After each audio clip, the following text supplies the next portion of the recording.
Hey everybody, Shoebox Legends here. Thanks for joining me today for a quick video featuring some budget hockey buys here from the NHL season. Done a couple of these. I think I did one in the summer, maybe another one towards the beginning of the season. And today I have just a small handful of cards that I have picked up as the season's gone on here. Nothing too expensive in here. I think there are a couple at the end that were maybe $20 or $25, but most of these were significantly cheaper than that. So let's just get right into it here. There's probably between 6 and 10 cards here, so we'll try to keep this brief. Starting off, we have a Dufex Parallel from the 90s, card that I'm a really big fan of and actually got a couple of copies of just because they were available really cheap. This is from the Pinnacle release in 1996, Mark Messier. These are the Rink Collection cards, which is that Dufex technology. It was known as Museum Collection in baseball. Just really, really cool. I think I've shown Messier's, or I know I've shown Messier's from other years. They started these in 94. So this is the third year, I believe, that they made this parallel. And cool to have a pair of Messier's from that. We'll put this nice Dufex up in the background here. Just stunning looking cards, the way they catch the light. Sucker for those 90s at its best. I got a couple of Connor McDavid's here, and this is these represent something a little bit different than what I normally get into. These are stickers. And I'm not really a big sticker guy, I'll admit it. I'm a little bit of a sticker snob. I kind of prefer traditional cards to stickers for some reason. I've softened on that a little bit over the years. I don't know exactly why that is, but in this case, I got a lot of 3 McDavid stickers. And I got these because Topps, while they're not licensed to produce NHL trading cards, Upper Deck has the exclusive rights to do that. Topps can creatively make stickers. So they do these NHL sticker sets and different on-demand sets, things like that, and ended up grabbing some of these. So here's Topps of the Decade McDavid, not my favorite. This was a lot of 3, and I primarily bought it because I wanted the third and final card. These other 2 I could, take or leave. Here's a nice shiny one, I guess, from 2017. Featuring the Hart Trophy.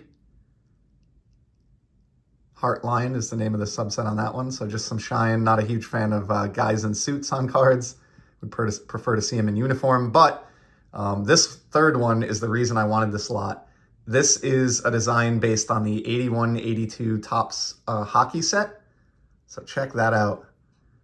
It's essentially what Connor McDavid would look like on the 81-82 Topps design. And this sticker makes me kind of want or wish that we had something similar to a Topps Heritage in the world of hockey.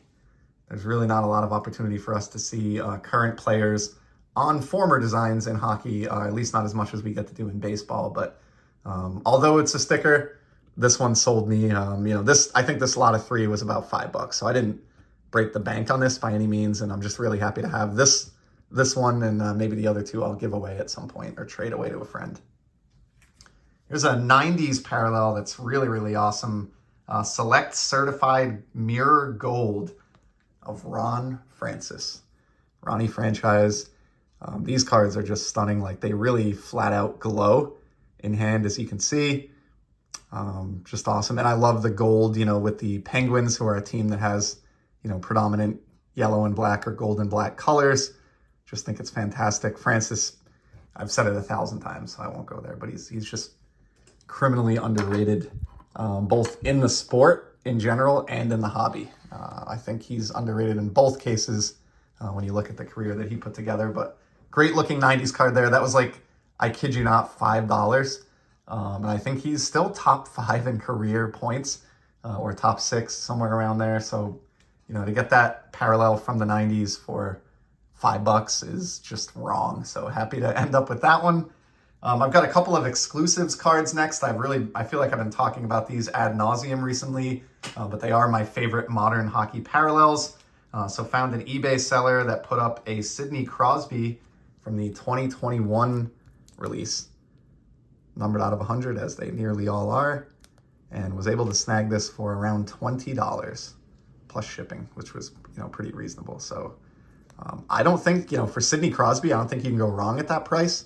I will happily pick up any Crosby or Ovechkin or McDavid exclusives that I don't have if the price is right. Would like to get a little Crosby run going at some point, kind of similar to the one that I just completed with Alex Ovechkin recently. Not sure if I'll ever get there, but happy to have that one anyway, and I'll continue to seek those out. And then I have another exclusives. This is from a Canada release, but I love this because it combines my love of exclusives, my love of Wayne Gretzky, the great one, and the chance to see him in his Team Canada, his national uniform. So check this one out. Great shot there. Copy 16 of 100. I like that they used a red foil here on the exclusives and the Upper Deck logo to really match that, Team Canada look. Just awesome stuff. So yeah, two of the greats in hockey of the last, say 50 years now, with Crosby and Gretzky there. So just happy to add two more to that exclusives collection. And then last but not least, you're probably wondering why this Bruce Stewart card has been sitting out here the entire episode. This is a 1911 C55, as you can see by the flip. One of the first hockey sets ever made by Imperial Tobacco well over 100 years ago now. And I don't have another of these to show here today, but I do have a modern take on those that Topps created back in the early to mid 2000s. And I picked up two cards from that release because I just think the minis are really neat in that they're the same size as these original C55s. So I got this Peter Forsberg, one of the most dominant offensive players of my youth as a hockey fan. Just a force in Colorado with Joe Sakic, in Quebec, briefly before that. And then later would play with the Flyers and other teams. But dude was an absolute beast. I loved Forsberg.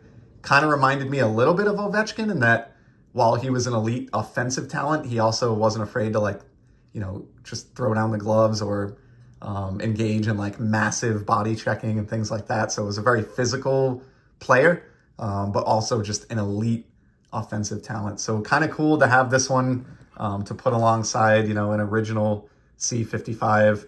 Nearly 100 years of time passed between, the production of this card on the right and this card on the left. So I'm a sucker for throwback and retro designs, and so I went ahead and picked this one up. These also have different backs, and in this case I grabbed the Forsberg because it's the Stanley Cup back, which I thought was kind of cool. And also he's card number 1 on the checklist. This was $1.50.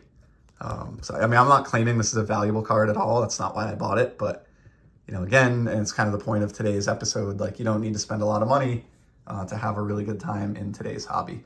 And then lastly, probably my favorite overall card in this episode, also from that C55 remake, got the Patrice Bergeron mini for my hometown Bruins. And what is fantastic about this, and the reason I have this one in a one-touch magnetic for minis, this is a rookie card of Patrice's. So just so happened that his rookie season came when they recreated the C55 release. So really awesome to be able to get a mini rookie of Patrice Bergeron on a design that's, close to 100 years old at the time and now well over 100 years old. Bergeron, I think, much like Ron Francis, who we talked about earlier in the episode, is one of the more underrated players in the modern NHL. Just a complete, well-rounded game. Has played his entire career in Boston, is a fan favorite. He will be a first ballot Hall of Famer, unquestionably. And I don't have his Young Guns rookie, and so this kind of feels like a cheap way for me to kind of fill that gap. A Young Guns rookie, if you were to find one in a PSA 9, is close to a comma card, believe it or not. And even just a ungraded copy in decent shape is going to be well over $500. By contrast, I got this C55 mini rookie that has a pretty neat historical significance for $14.99. So that's a little bit more in my wheelhouse currently for Patrice Bergeron, just based on, where I want my hobby funds to be going and what I want to see them used towards. So great Bergeron rookie to end it. We're just about at the 10-minute mark, so I'm going to cut it here. Really appreciate those of you that spent a few minutes to come check out these hockey cards, these cheap budget hockey pickups here on the channel. If you're kind of hesitant about getting into hockey, but you're interested in it, there's a lot of good examples right in front of you here of how you can kind of immerse yourself in the sport without really breaking the bank. So hope you enjoyed this. I really appreciate it, and I'll be back in the very near future with some more sports card content. Till then, take care and enjoy the hobby, everybody.